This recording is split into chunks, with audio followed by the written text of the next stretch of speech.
외국인 반도체 팔고 2차 전지 사고. 네, 계속해서 이제 외국인이 팔다 보니까 외국인이 그럼 파는 와중에 뭘 사느냐. 여기에 또 시장 의견이 지난주에 모아졌었죠. 바로 2차 전지 주였고요. 그리고 지난 한 주 동안도 역시 마찬가지입니다. 반도체 등을 팔면서 2차 전지와 바이오 이런 쪽을 매수하는 외국인의 움직임이 포착됐는데 오늘 코스닥의 대형 배터리 양극재주들이 급락하고 있습니다. 어떻게 봐야 될까요? 전성진 전문가님? 네, 외국인 투자자들이 지난주 사상 최대 주간 순매도 금액이 7조 454억 원으로 매물을 쏟아내면서도 LG화학이나 삼성 SDI와 같은 2차 전지 대형주들을 사들인 것으로 확인이 됐습니다. 지난 12일, 13일 이틀간 국내 시가총액 1, 2위인 삼성전자와 하이닉스 주식을 각각 4조 1조 원씩 순매도를 했지만 2차 전지와 바이오주를 순매수했는데요. 2차 전지는 친환경 산업 지원 정책의 영향을 받은 것으로 분석이 되고 바이오주는 코로나 재확산에 의한 치료제 개발 등에 대한 기대감 때문으로 보여집니다. 2차 전지 대장주인 LG화학을 3,970억 원 정도 매수를 했고 SDI 같은 경우에는 2,610억 원을 순매수했습니다. 주요 2차 전지 관련주 순매수 규모가 1조 원에 달하는데요. 이번 외국인들의 투자 성향은 글로벌 탄소 정책과 전기차 정책, 그리고 조 바이든 미국 대통령의 지난 5일 2030년까지 신차의 절반을 친환경차로 출시하겠다라는 정책과 행보를 같이 하는 것으로 보입니다. 4분기 디램 및 서버 가격의 하락 전망에 따라 삼성전자와 하이닉스의 반도체 업종 주가가 약세를 보이고 또 4분기 말부터 1분기 기간까지 즉 겨울철이죠. 겨울철이 비수기인 점을 감안하면 당분간 반도체 업종은 약세를 계속 보일 것입니다. 잠시 삼성전자 차트를 보시면 기술적으로 분석을 한 부분인데 7만 원 이상을 오버슈팅 구간으로 구분을 하였습니다.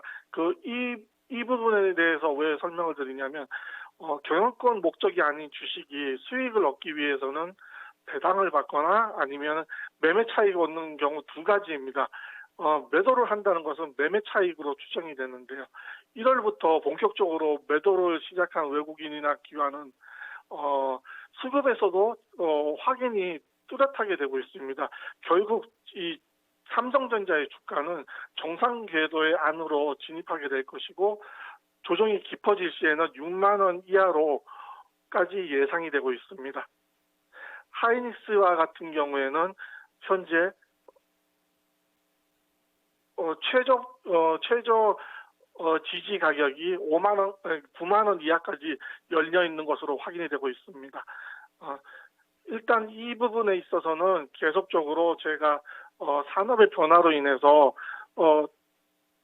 반도체 매수량의 전부는 아니지만 일부가 옮겨지고 있다라고 여러 채널을 통해서 수차례 언급을 했습니다. 물론 이재용 부회장의 효과를 바라고 아직까지 삼성전자를 가지고 있다면 포트폴리오 변화에 있어서는 한 발 늦은 감이 있다고 보여집니다.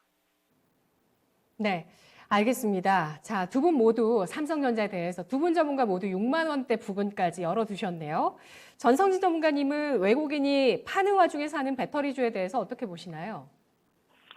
저는 현재 LG화학이나 삼성 SDI 쪽을 보고 있는데요. 오늘도 LG화학이나 삼성 SDI 쪽을 보면은 반도체처럼 적극적인 매도가 나오지 않고 오히려 매수 쪽으로 방향을 튼 것으로 확인이 되고 있습니다. 양극재 그러니까 LG화학 같은 경우에는 현재로서 LG 에너지 솔루션이라는 그 회사를 물적 분할을 한 것이 약점으로 보이기는 하나 아직까지 2차 전지에 대한 모멘텀이 살아있다고 보고요. 삼성 SDI 같은 경우에는 전체적으로 배터리에 대해서 특화된 기업으로 지금 대장주인 LG화학, SK이노베이션, 삼성 SDI 중에서 주가의 상승폭이 가장 가파른 것으로 확인되고 있습니다. 네, 알겠습니다. 배터리 셀 업체에 대한 외국인의 관심과 그리고 또 투자 관점에서의 의견 들어봤는데요.